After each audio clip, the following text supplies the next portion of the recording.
Sometimes you're trying so hard to get to where you're going that you never stop to think about the ground that you're walking on or those who paved the way for you and others to be there. At Church Street and Holmes Avenue, WHNT News 19 found a home. For 32 years, this station has been on this corner, but the history here goes back decades. Not long ago, everything was different. Without these streets and the community that first called them home, Huntsville would not be the city it is today. It's time for us to tell the Church Street story. You're watching the Church Street Story, a WHNT News 19 special. Exciting vibe. Church Street was, I guess, the Wall Street of Huntsville. Holmes Street and Church Street was the hub of the black activity. In the 1960s, Church Street was the place to be and be seen. It'll be like ants on sweetbread on those two streets. It was such a thriving community. We were so connected to each other. If you miss seeing somebody for a while, go to Church Street on Saturday afternoon. The street was just packed. If I could package it and describe it, I'd sell it. They'd buy it.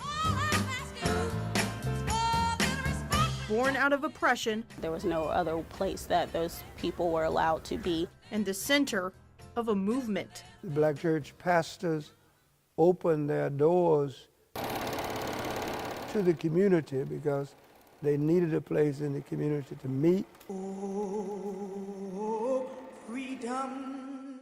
During a time when Huntsville was on the brink of change. It was exciting, but it was kind of frightening also.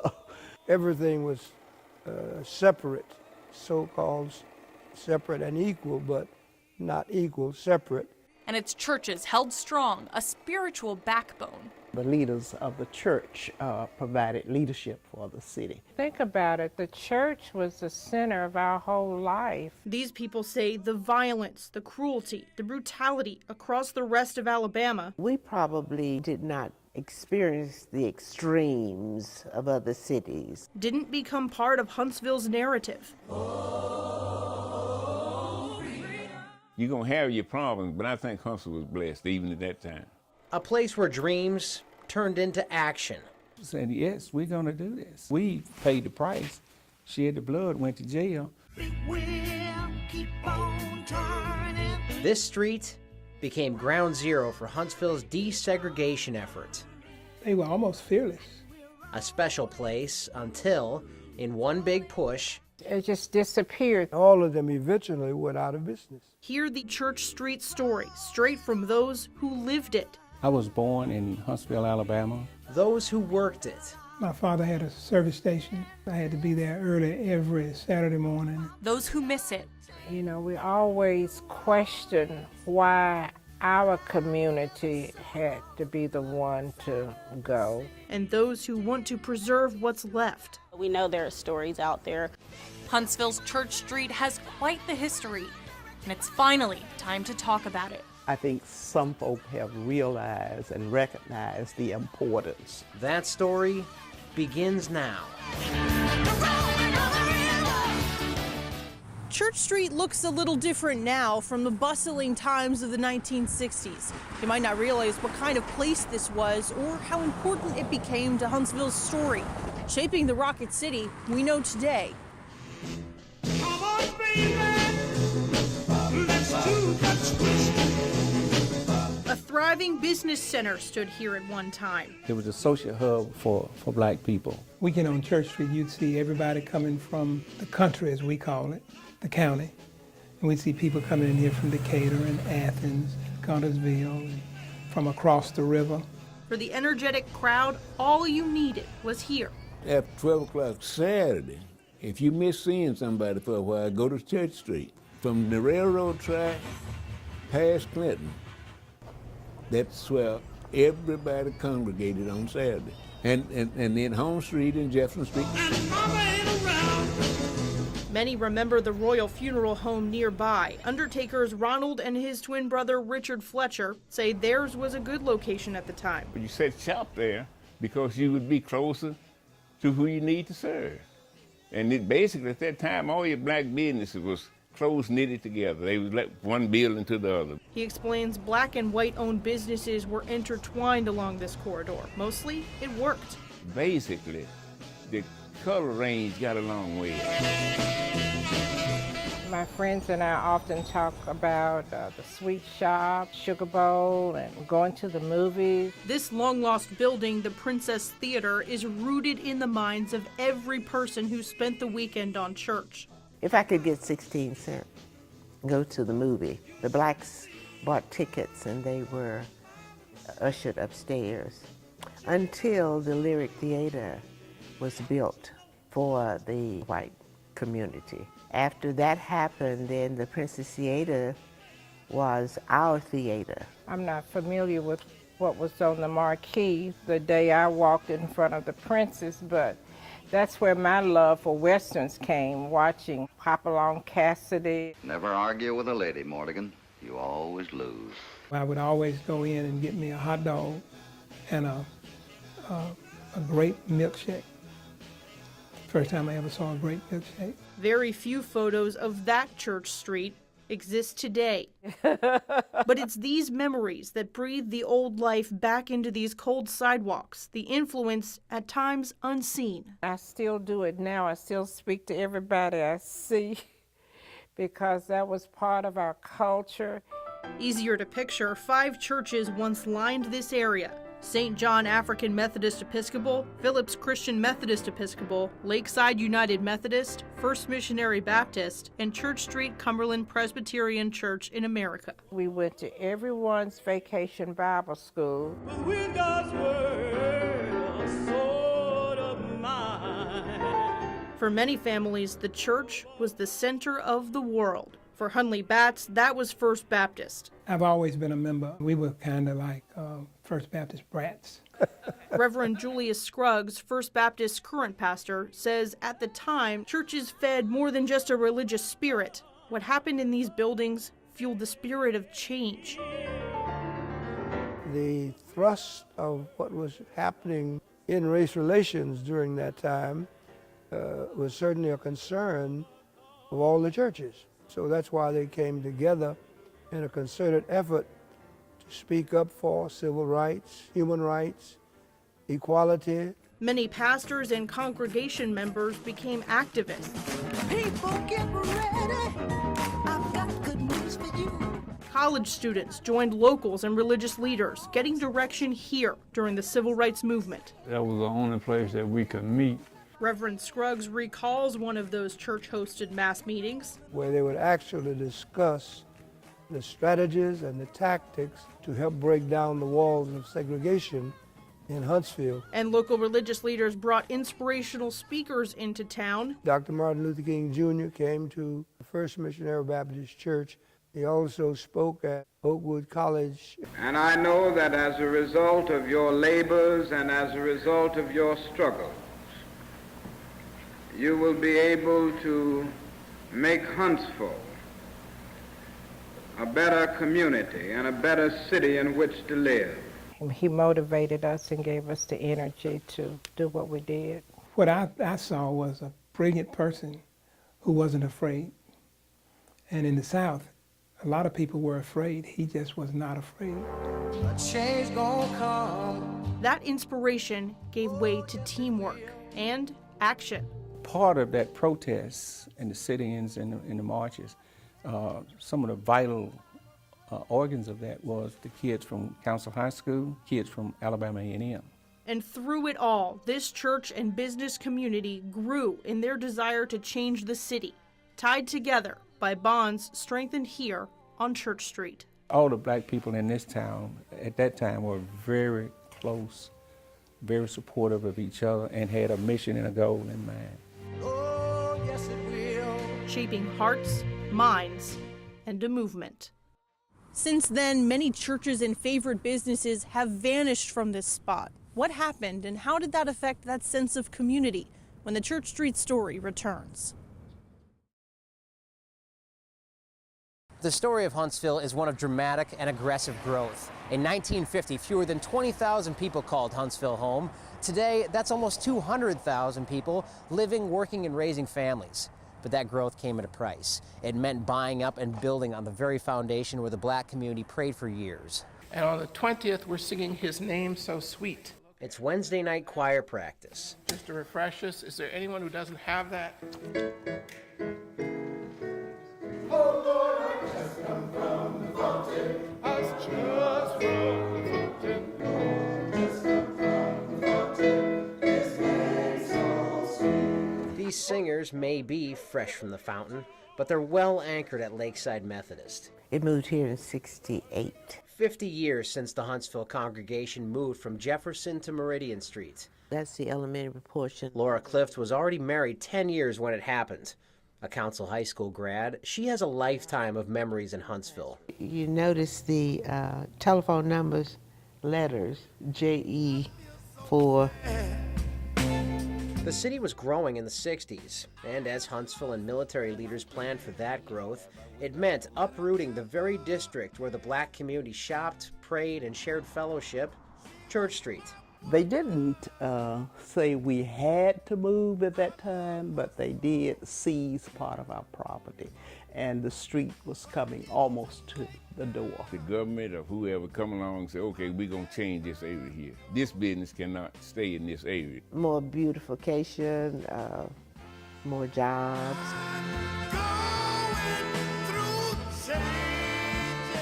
This urban renewal meant new homes and businesses, but that also meant tearing down the old, which would soon make Church Street unrecognizable. You get to meet your friends, and your parents worked out here, and then it just went away, you know. When I got out of the Army in 1970, they had wiped Church Street out. There were no black businesses. They just scattered us all in different places. I couldn't believe my eyes because Church Street didn't look like Church Street anymore. I'm low as I can go. Hunley Batts says he worked until he had enough saved up to buy the lot where his father ran a service station over 50 years ago. Batts became the owner of this spot on the other side of Church Street. In fact, the building we're in right now, this is the back end of the Princess Theater, this room here. The back of this building is Church Street. No longer confined to Church Street, black families found new opportunities in other places around Huntsville. But many argue as they were scattered like seeds, the sense of community vanished.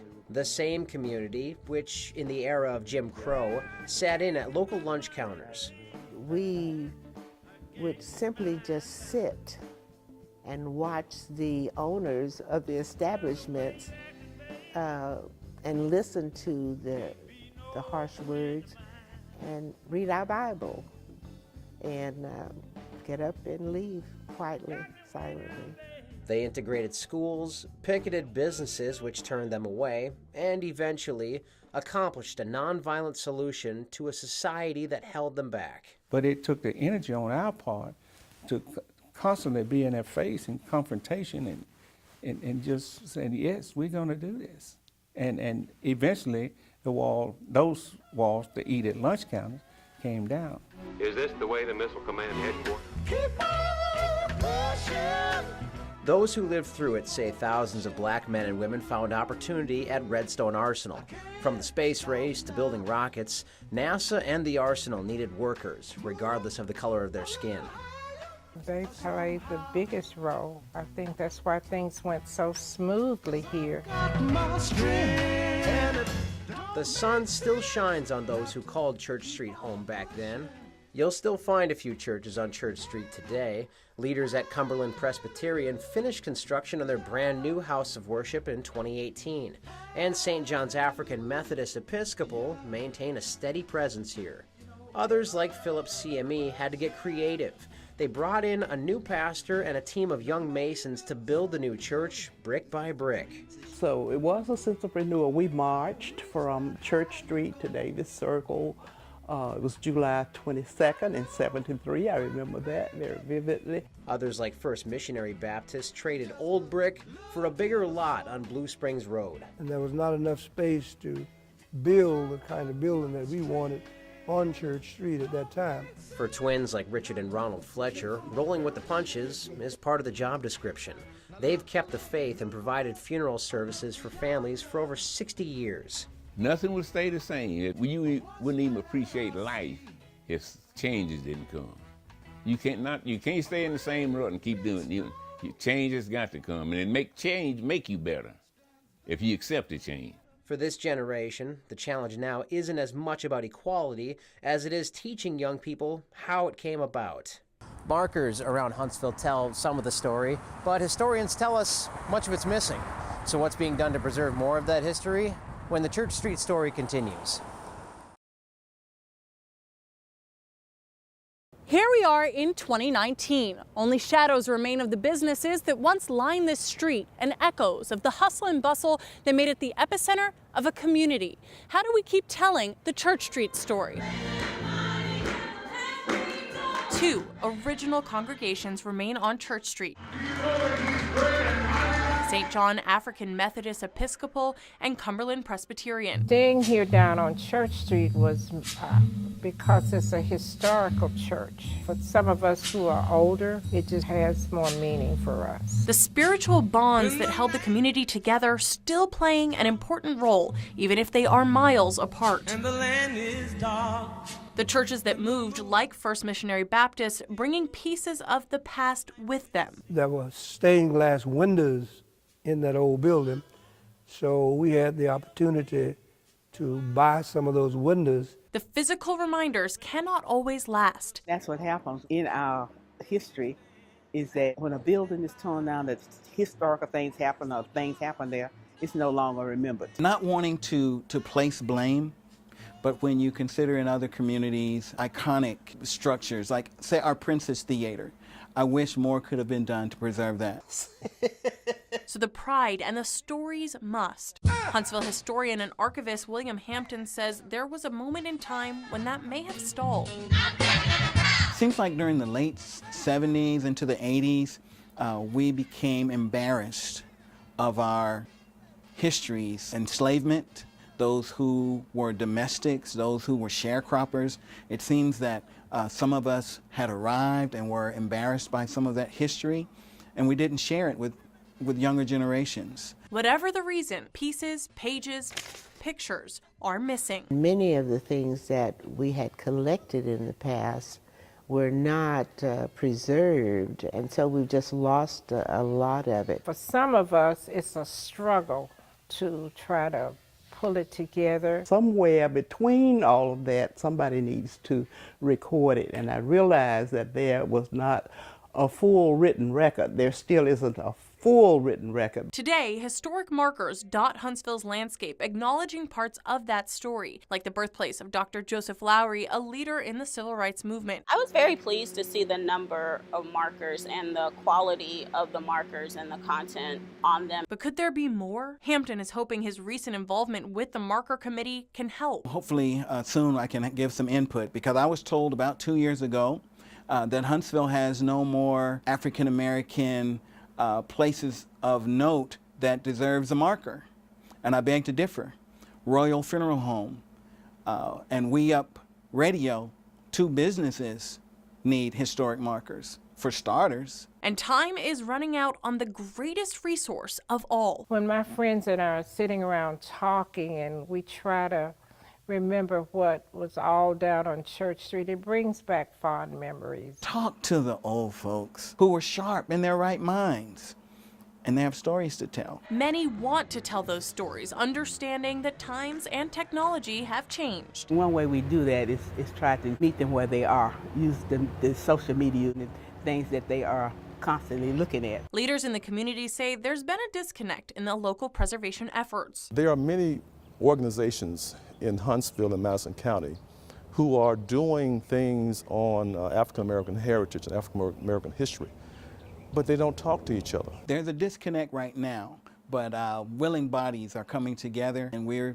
brainstorming to see how we can put our collective efforts to good use. Collaborations like forums at Alabama A&M. Some of the challenges are obviously capacity, getting the critical mass of resources, both people and financial, and the skill sets together to work toward a solution. And it starts at home. That's the biggest challenge, getting individuals to understand what treasures they have. There are larger plans for the future. So our goal is for the university to expand the State Black Archives Research Center and Museum. We hope to set aside a room in this facility to archive all of those pictures and memories. But weaving it together is the path to survival. If we don't record our history, it becomes lost, stolen, and betrayed. Toward your destination. And when writing the story of your life, don't let anyone else hold the pen. It's not an easy story. The entire past, the good, the bad, and the ugly, the complete story, and tell it truthfully. And I think everybody will say, oh, I didn't know that happened. Let's make sure that doesn't happen again. And it's one Huntsville seems ready to tell. I do see the openness of everyone, the willingness to help and provide information, and I think that can only lead to larger collaboration in the future. Experiences you have, good and bad, there's still a story to tell. Now at the threshold of 200 years since Alabama's statehood, that effort a practice in unity. Everybody's going to have to work as a partner to know that everybody's history counts. The bicentennial will allow people to look back and look forward. Allowing these livelihoods, these faces, these stories to live on. It's a chapter of our life that needs to be told. In another 200 years, Church Street will not look the same. The people that thrived here will be long gone, but we can keep them from being forgotten, continuing to inspire a new day. Remember your dream. But the legacy lives on, and the Church Street story continues. With new businesses and people to call it home. It's up to all of us to make the next chapter a shared success story. Home again, home again.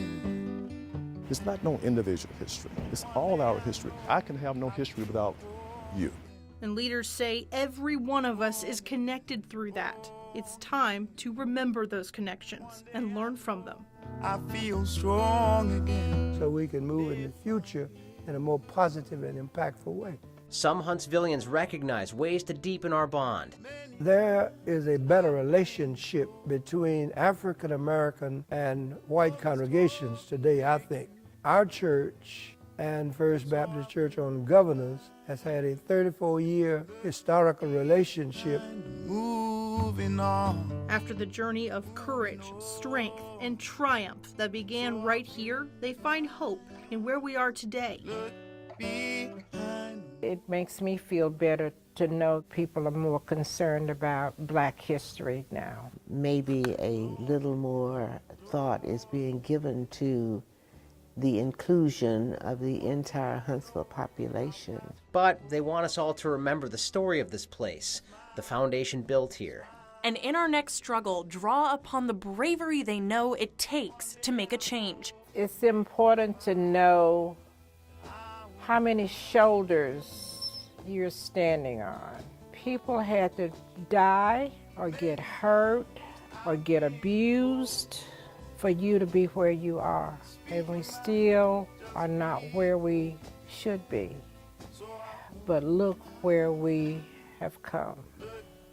The churches from Church Street will always be a part of that story, no matter where it goes next. Your churches has always been a pillar that you could count on, even now. This group now places their history in capable hands. Then I feel no fear. Yours. So many people do know this story. Now it's important to make sure that the younger generation knows that story and keeps telling it.